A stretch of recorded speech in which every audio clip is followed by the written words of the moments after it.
Hey friend, welcome to the Self Care Isn't Selfish podcast. I'm your host, Emily Nichols.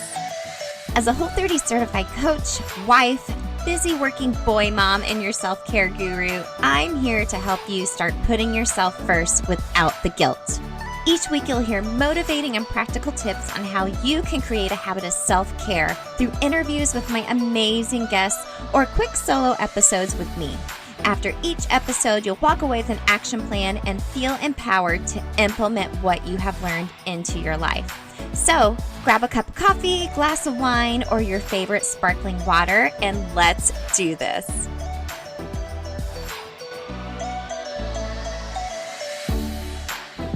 You're listening to episode 48 of the Self Care Isn't Selfish podcast. I hope you all are doing amazing and finding little pockets of self-care right now to take care of yourself. Now, this episode is a little sneak peek for you into a conversation I had with a local group called the Indy Mompreneurs. Of course, we did this over Zoom. This is something I usually do live in a guest speaking role, but obviously we're not doing that right now, so we did this via Zoom. So you get to hear a little bit more of my story and why I am so passionate about self-care. And we do a little mini coaching session at the end to help the ladies on the call. Remember, if you'd like to have a self-care coaching call with me, I'll include a link in the show notes so you can schedule that and I can help you to start feeling your best and without the guilt. So sit back and relax and let's enjoy this conversation with the Indy Mompreneurs. Okay, we're good now. Super. Thanks, Melanie. Well, thanks for having me. I'm so excited to connect with you all. I'll just give you a little brief introduction and then we'll kind of dig into the topic of discussion today, which is obviously self-care and putting yourself first, which right now is a little bit different and we're living in quite an unusual time. So my name is Emily Nichols, obviously. I am a self-care coach. I'm the host of the Self Care Isn't Selfish podcast. And pretty much I help women make simple and sustainable self-care routines.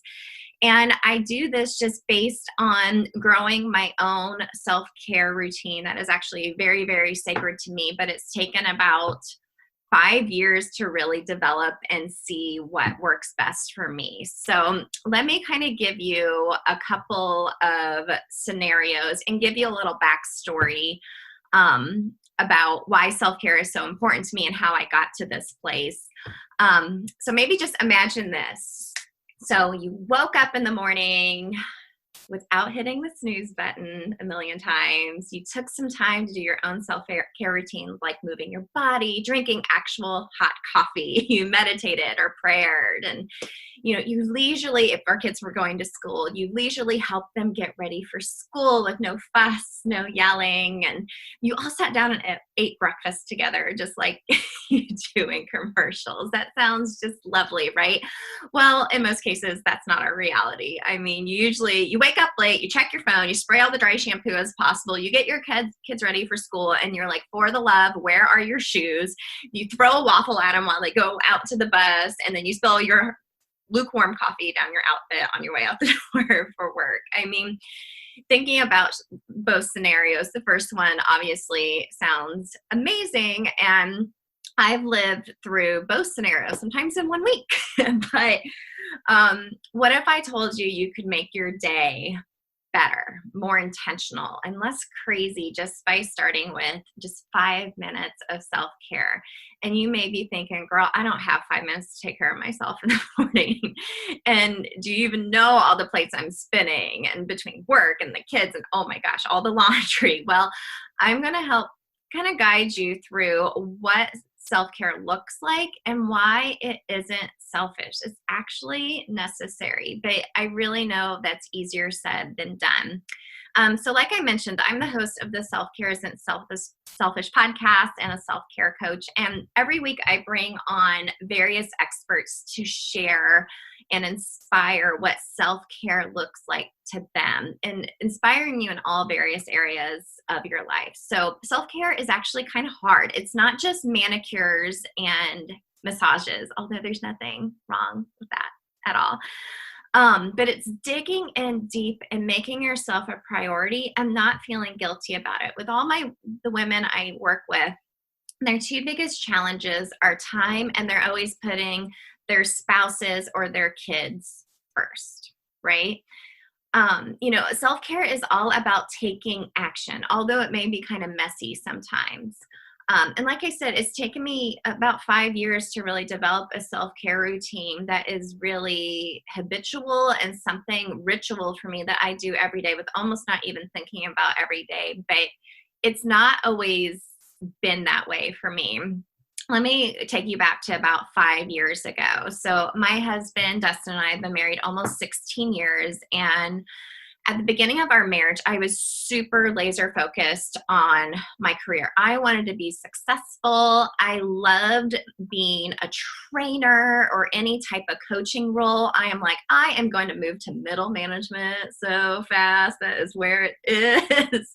And, I just loved helping others. I found myself as a college recruiter outside of college, and I was really good at it. I worked really crazy hours though, but that was okay. It was just me and my husband, and we're moving and grooving along. I'm moving up the corporate ladder. So I thought, hey, let's have a baby. No worries, right? I'm going to be the most epic working mom ever. I mean, it's no problem, right? I'm so naive at this point in my life. So in March of 2008, our oldest son, Dylan, was born. But when he was about 5 hours old, we found out that he was born with a congenital heart defect. So he had surgery at just 5 days old downtown at Riley, and he would have open heart surgery later on in that first year of his life. And my husband and I have strong faith that he would be okay, but my perspective on my career changed drastically. I couldn't at that time afford to become a stay-at-home mom, which crushed me.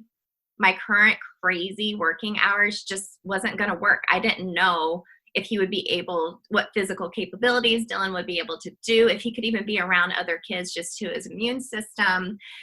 So within a couple months of returning to my job from my maternity leave, I left. And I left for a more mommy-friendly job. And y'all, this job sucked the life out of me. It was terribly boring. It wasn't challenging. And the people I worked with just really didn't have the same values as me. And I had a really bad attitude about it, like seriously negative. Like, the app Time Hop, it comes up and shows you your posts from social media in the previous years, like from 10 years ago. It's like, I can't wait to get out of here. Oh my gosh, I'm so over this. FML. But I thought I was doing the right thing to sacrifice my career for my son. I mean, that's what we do as moms, right? We put our children first. So fast forward a little bit later, Dylan had surgery at Riley, again, open heart surgery at 8 months old to help repair his heart. And he's doing very well now. He's 12 years old. He has no limitations. He's on no medications. He will have more surgeries in the future. And I ended up staying at that job for about 18 months.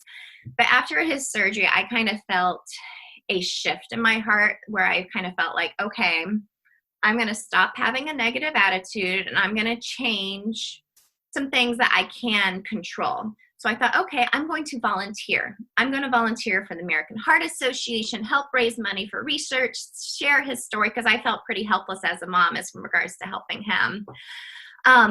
And then that turned into my dream job. So I ended up working for the American Heart Association for the past 9 years, doing fundraising. And it was a mommy-friendly job until it wasn't anymore. So we're doing so well in our careers, my husband and I. So in 2011, we're like, let's have another baby. I mean, why not?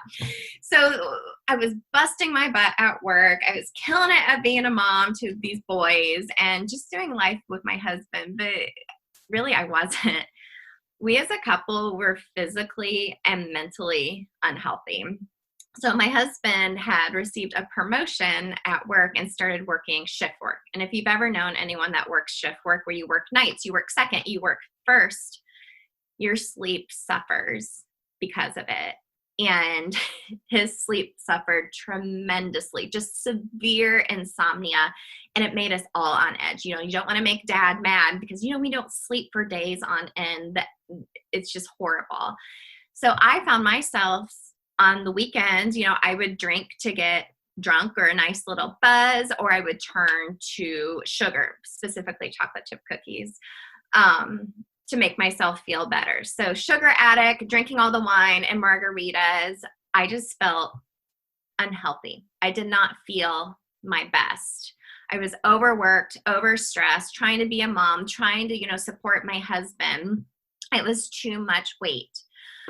So that in 2015, we decided to make a shift in our health.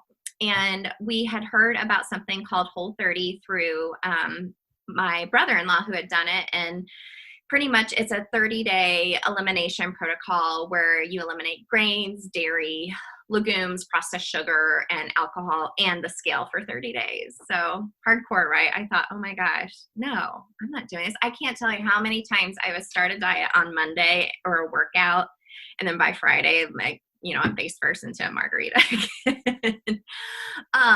But we were going to do it together as a couple, and I felt like I had to stick with it because I couldn't let my husband feel. I wanted him to feel healthy again. So we did the Whole30 and felt freaking amazing. And we saw it more as a lifestyle versus a diet, because after 30 days, you reintroduce these foods, see how they agree with you mentally or physically or don't agree with you, and then you continue going. So, and we did lose some weight. My husband over time lost 50 pounds, which was just a nice side effect. But even better, he was sleeping better. His joint pain was gone and was easing up. And I was finding healthier ways to deal with stress. So I started working out because I started eating well, and I was like, oh, I want to work out. I like to move my body. And I liked it so much that I became a fitness instructor. Then I wanted to start filling my mind with positivity. So I started listening to personal development books. I started listening to podcasts and starting my day and ending my day with a gratitude journal. I even started running, and I hate running. But I found a tribe of women here locally in Brownsburg, where I live as well, who were running. And I found a community of like-minded women that we lift each other up. It was a sense of community that I didn't even realize I was lacking and craving so much. Like I said, my husband over time, his mindset shifted. He started feeling so much better. He started running again. He used to be a runner. He qualified for the Boston Marathon. And guess what? He got a promotion at work to get like his dream job, and he's working outside. So all these positive things started happening in our lives. It was a ripple effect. So when we started taking care of ourselves, all these other amazing positive things happened. And I just started craving self-care in other ways to make myself better. I found myself being a more attentive wife. I was a more patient mom, and I was a better colleague because of it too. But I also became really brave. So last year in August, I was a Whole30 certified coach at this time because I wanted to help people learn about Whole30 and the journey through there. I was a fitness instructor. I was working at the AHA. Well, my adrenals tanked, everything. I had too much going on. So I left my job at the AHA.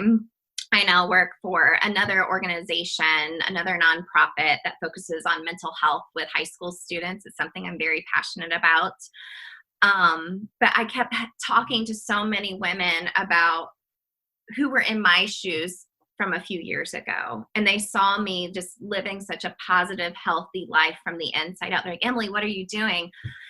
And I felt like for a whole year, God had placed in my heart to start a podcast. So last August, I wouldn't recommend this to anybody. I left my job, I started the podcast, and I decided to leave teaching group fitness for at the time because I had too many things just going on at the same time. And now I live life to the fullest, like that first scenario I shared at the beginning. I wake up without hitting the snooze button most mornings. It's a little different right now with the quarantine going on. Unless my body is, telling me I need more rest. I work out, I drink my water, I use my gratitude journal, pray, and I have fellowship with friends. And I'm not screaming at my kids all the time. And is it perfect every morning? Nope, it's not. But I have this self-care ritual in place to help me put my oxygen mask on first before I can help anyone else. And that is not selfish, period. How's that saying go? Oh yeah, all things are possible with coffee and mascara. Well, that's certainly true for me, and I love to have my coffee every morning after my workout, and I don't really leave the house without mascara. So my fellow blondies, I know you feel me on this. But gang, check it out. Having my coffee every morning is part of my self-care routine, and I always take my coffee blended with Nutpods and coconut oil. So Nutpods is a dairy-free creamer. It's made from a blend of almond butter and coconut cream. I love the French vanilla flavor. It's my favorite. It's super yummy, super smooth, but even better, it's Whole30 approved. So gang, head on over to nutpods.com and use the code EmilyNichols22 to get 15% off your first order of Nutpods. That's EmilyNichols22, EmilyNichols22. And let me know once you receive your Nutpods what your favorite flavor is and how you take your coffee. So remember, just head on over to nutpods.com. The more you do it, the more you're going to see the positive effects, not only in your life, but in those around you. And like I said, this has been a 5-year process for me. It did not happen overnight. This has taken time, and it's changed and evolved as different seasons in our life come and go. Right now during this pandemic, I'm not getting up as early as I was. I'm sleeping in just a little bit more. My kids are here all day long. And I feel like the mental load we're carrying as moms and as entrepreneurs is a lot right now. But I'm turning to my self-care routine to help me feel my best and deal with it. So I feel more alive now than ever.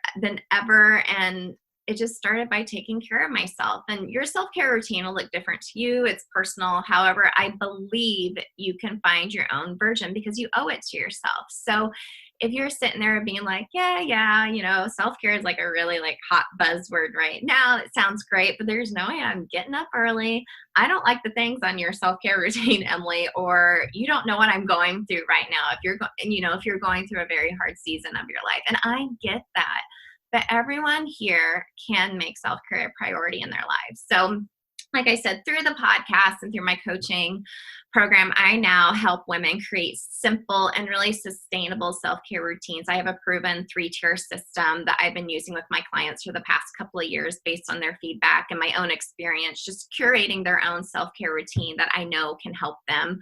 And so I want to do a brief activity with you all to help you start crafting your own self-care routine. So you have a piece of paper and a pen handy. I want you to take it out.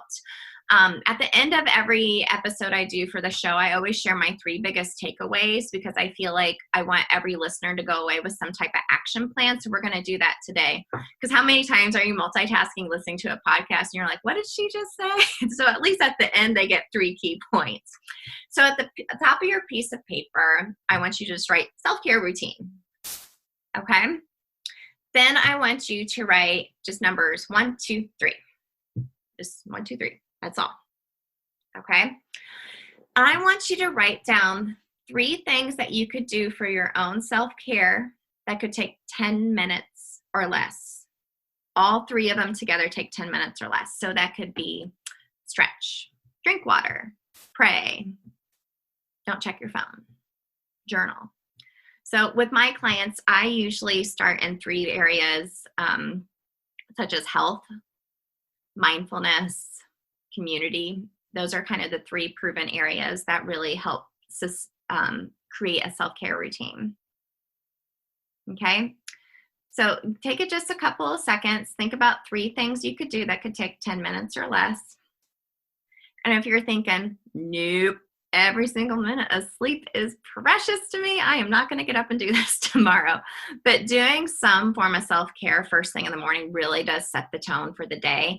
Harvard professors have actually done a study with some biologists, and they did a research study, and they found that your morning activities have such an impact on your health, mood, and overall productivity. I mean, have you ever woken up and done something for yourself and you're just getting the rest of the things done all day? You feel good and accomplished getting those things done.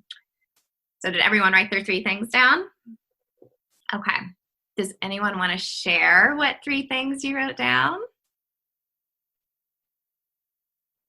Just come off mute and share it. I can share. Great. So I love your message. I'm definitely a huge believer in self-care and self-love. And the 3 things I wrote down, because I currently do them, is meditation, journal, and then there's no screen time. There's no phone until I'm like in a good state of mind and like everything is done. And not having a phone has been the biggest impact, as well as the meditation. 9 months ago, I would have told you meditation is the dumbest thing in the world, and it changed my life. So those are my 3 things. And on an average, I would say I don't really time it, but some days it takes 30 minutes. The next days it'll take an hour, kind of wherever I'm at. Right. That's great. What do you do to not get on your phone in the morning? Do you put it in another room? So to start out with, yes, I had to put it in another room because I would just reach for it. Yeah. But now it's just like, I know if I get on my phone, what kind of rabbit hole I'm going to go down. Mm-hmm. You know, I'm going to start scrolling social media, and then the comparison game starts, because I'm not in that right mindset. Mm-hmm. So now I can now just keep it in my room, and I'm like, I don't really need it. So, I mean, I kind of had to work it back into my room, I think, just to be like, okay, now I'm in this space. Like, I know that what my soul needs is not social media the first thing in the morning. Absolutely. That's great. Does anyone else want to share? Mine was a journal, my gratitude journal, which I am doing. I need to do more. I have visualization and scriptures, and I'm doing the journal and the scriptures. Though the visualization or like the meditation, like Emily was talking about, that's the one I'm like, oh, I have to put more time and more effort into it. So it's not like something to checklist off. So that's the one I need to work a little more hard on. Yeah. I was just reading about that this morning, about the 6th sense. And I'm like, great.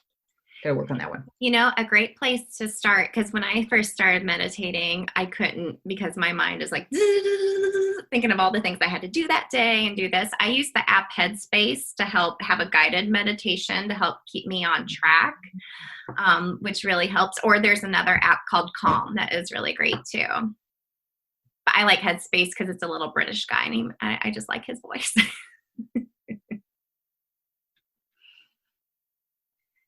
Awesome. Melanie, did you want to share? Yeah, so I need to go back to it because for meditation, I have someone I got in contact with through one of my clients who does meditation recordings. So he has this, think like Mufasa voice. Ooh. And it's so calming, and it's like a deep voice that's just like centered, grounded, you know. And he has these meditation readings, and he has one specifically for men and one specifically for women. And it's really just, it kind of sets the tone. And it really, after you're done, you're like, wow, you know, you kind of think about things, but also like just calm yourself down. And it's really kind of empowering to message. So I want to get back to that. And drinking water and then journaling. I love to write, but I feel like I never make time for it. Yeah. And I used to have aspirations to be a writer, but I know that that's one of those things that will probably have to be put on hold for a little while because I have some other big dreams before that. But just taking that time to do that would be so important for me. What I've found too is while I need to get things a little bit get going better in the mornings, in the evenings before bed is my big downfall, where I stay and scroll on my phone, or I'm finishing up, or I'm a big fan of like doing the brain dump, like getting everything out so you don't have to like toss and turn at night. But then I find myself playing a game or, you know, doing something on my phone. And the past week, I decided to not do that anymore, but to sit in bed and read. And I'll tell you, instead of staying up till 2 or 3 in the morning, I'm tired about 10:30 at night, where I'm like, yes, it was impacting my sleep. And like Emily Adams was saying, the comparison game, because then I'd be like, ooh, these other businesses are doing these things, I need to start doing that again, or just all kinds of things. Or I'd get into a random conversation with my sister because she's she's still nursing her daughter, and so she's up late, random times, and so I'd get into conversation with her, and it's just downhill from there. It's bad. Yeah. And you're not alone. I hear that so many times from other people, because by the time everyone else is in bed, you're like, finally a moment to myself. And then it just turns into an all-nighter pretty much. And then you're not well rested for the next day. And then you start the routine all over again. And just going back to when my husband wasn't sleeping well, sleep is such a priority in our lives now, and rest, because of the mental and physical benefits of it. But yeah, like a couple of things you were saying, I think journaling is so important, because when you write things down, things that come out on paper, you actually find out a little bit more about yourself in that way, for sure. But also, I love to focus on a self-care routine in the morning, but also a simple self-care routine you can do at night. Even the 10-minute self-care routine, the 3 things you just wrote down, you can do in the evening as well. One thing that I recommend to all my clients, have you heard of the 5-minute gratitude journal? You guys heard of that? No, I haven't heard that. Okay. It's on Amazon. Well, everything's on Amazon, but it's on Amazon.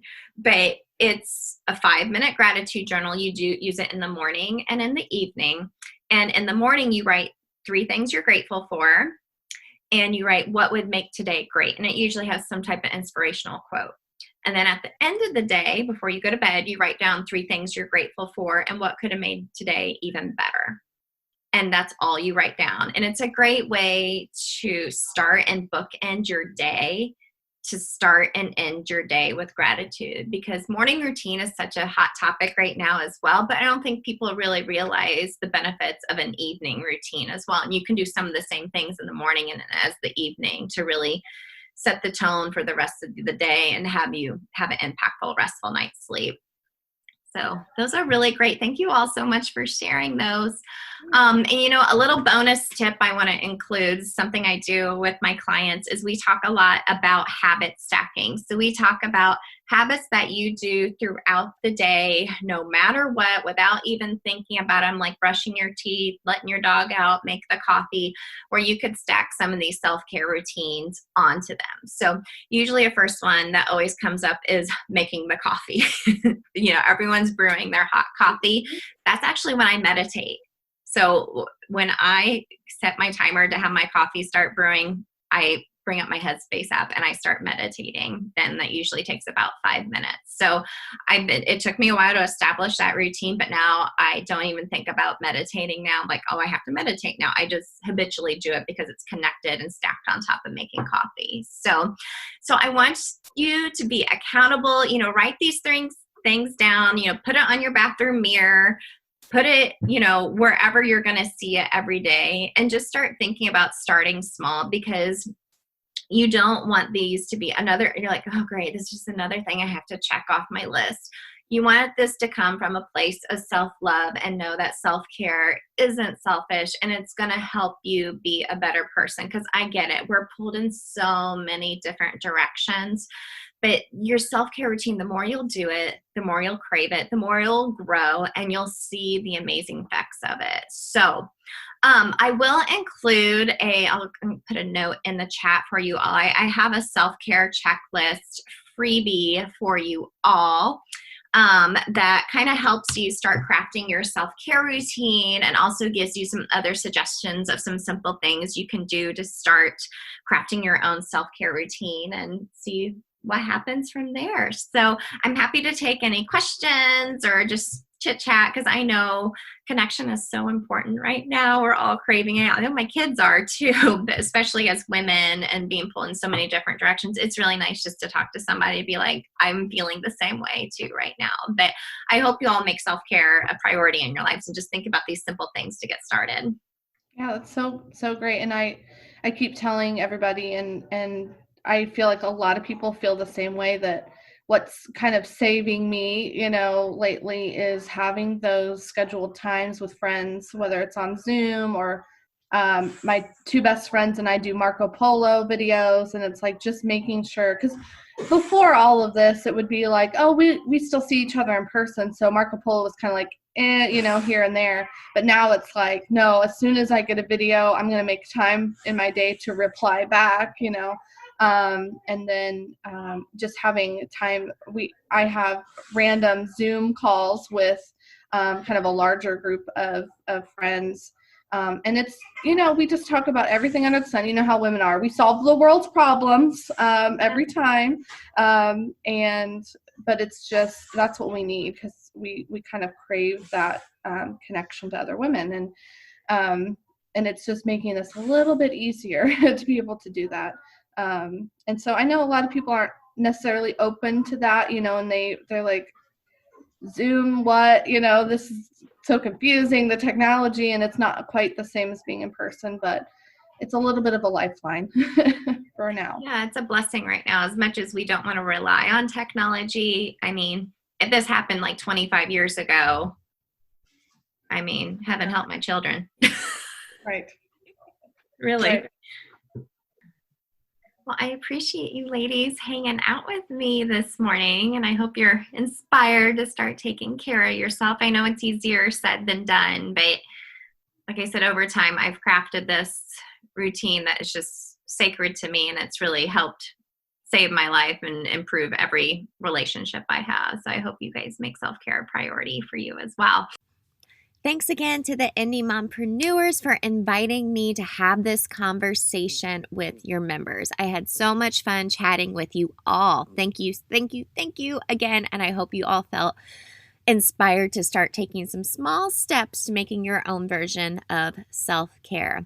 Now, remember, gang, I do public speaking engagements. So if you have a group that you would love for me to speak to about what self-care can look like and share my story, either in person or virtually, depending on what that looks like, send me a message at coachemilynichols@gmail.com so we can make that happen and help spread the message that self-care isn't selfish. I hope you all feel inspired even more again today to take these simple steps to make self-care a priority. Make sure to give me a follow over on Instagram at EmilyNichols22 and at Self Care Isn't Selfish Podcast so you can see what's going on over there. Lots of puppy pictures right now with our new pup Dexter and all kinds of shenanigans with my boys as always. So thank you all again for listening. I love you all so much. Take care of each other, love one another, be kind, and remember, self-care isn't selfish. See you next week.